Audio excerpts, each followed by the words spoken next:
Chandini Chowdary, thank you so much అమ్మా.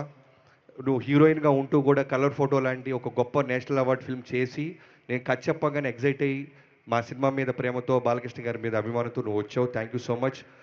ఈ కథలో ఫస్ట్ అమ్మాయికి చెప్పినప్పుడు అమ్మాయి ఓకే చేసినప్పుడు ఇంటర్వెల్లో ఒక పెళ్లి జరుగుతూ ఉంటుంది. ఆ పెళ్లి ఆ అమ్మాయిదే. సో చాలా లెంత్ ఉండేది. బట్ లేటర్ ఆన్ ప్రోగ్రెషన్లో కథ డెవలప్మెంట్ స్టేజ్లో మేము డెసిషన్ తీసుకున్న ప్రాసెస్లో ఆ మ్యారేజ్ ఆ ఇంటర్వెల్ అంతా తీసేసి ఇప్పుడున్న ఇంటర్వెల్ డిజైన్ చేసాం. అప్పుడు కూడా అమ్మాయి ఫీల్ అవ్వకుండా నో ప్రాబ్లం బాబీ గారు, నేను already one of the part అయ్యాను కాబట్టి I'll be in this film అని యాక్సెప్ట్ చేసినందుకు థ్యాంక్ యూ సో మచ్. మా టీం అందరి తరపున హోల్ హార్టెడ్గా thank you so much Chandini. Thanks. And Rishi. So మిగతా క్యాష్